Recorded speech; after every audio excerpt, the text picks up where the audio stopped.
Салам достор, биздин каналга жазылыңыздар. Башкалар көрсөтпөгөндү биз көрсөтөбүз. Мына Венера Берчи жана президенттин колго берген өзү личный контролдо турат.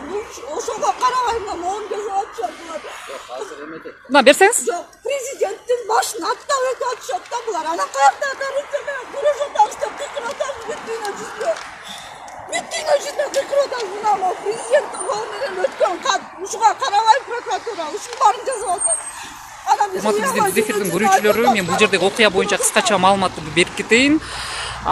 Бүгүн кече күндөн бери ошол 2 айым деп айтсам дагы болот, соттун адилетсиз чечимдерине наразы болуп, акыркы 4 жылдан бери акыйкатсыз чечим чыгаргандыгына байланыштуу бүгүн ушул ак үйдүн астына кирип өз жаныбызды кыябыз деп азыр аябай агрессивный ойлор менен колунда мына ушундай бир лезвияны кармап, өзүмдүн жанымды өзүм кыям деп турган чагы болуп атат. Эже сабыр кылыңыз. Азыр бул жакка кирип кетишти жогорку кеңешке. Эмнеге жетпейт? Эмне үчүн мен эмнеге президенттин Сооронбай Шариповичти шайладым эле? Эмнеге шайладым эле мен? Ушу коррупция менен күрөшөт деп шайлабам. Анткени Атамбаевдин убагында башталган ушунун барычы. Ага да үнүм жеткен эмес. Ага да үнүм жеткен эмес. Лезвияны азыр колуңузду бүт баарын кесип алдыңыз. Жок, бербейм. Мен Сооронбай Шарипович айланайын, мен өзүм Омская больная женщинамын. Мага баары Азыр мына келе атат да азыр ак үйдөн баары мага.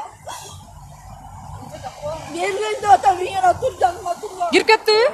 Кирип кеттиби бул жакка? Колуңуздагыны буяктага берип койсоңуз. Жок, бербейм. Мен берем сизге, кайра келиңиз. Чечилсе 4 жылдын ичинде чечилмек. Мына Королов дегендин акчасын толтурат. Нуртелекомдон 14 миллион урдап чыгат. 4 жылдан бери берет. Мошенничеством биле албайбыз. 4 жылдан бери мен ушул тарыхта болбогон окуяда күйөөсү өзүнүн аялын 6 декабрда чыкканда Эженин колунда азыр колуна кармап алып тур, прям кескичти. Бияка бериңиз. жок, бербейм. Анда бул жакка бериңиз. Аяка да бербейм. Менде дагы андан башкалары толтурат.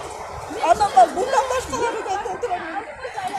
Өз жанымды кыям деп атайын. Ак үйгө келип ушундай арыз муңдарын айтып жатышат. Азыр бул жерден бир өкүл келип, угуп, колун кесип жаткан учурда көрүп бул жакка кирип кетти.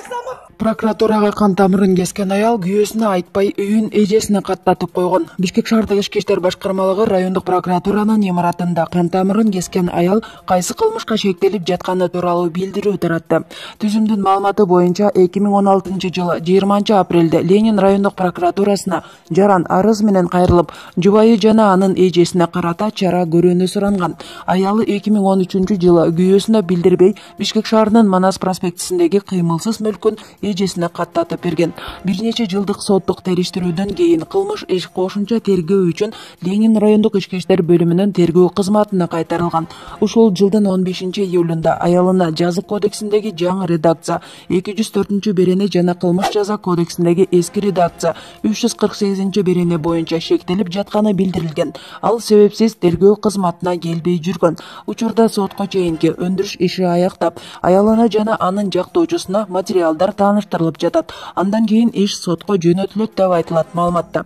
Буга чейин Ленин райондук прокуратуранын имаратында өзүнүн кан тамырын кескен аялдын абалы канааттандырарлык экенин шаардык травматологиялык пунктунан билдиришкен. Ал ооруканага жаткырылган жок. Ага биринчи медициналык жардам көрсөтүлдү. Абалы канааттандырарлык деген алар.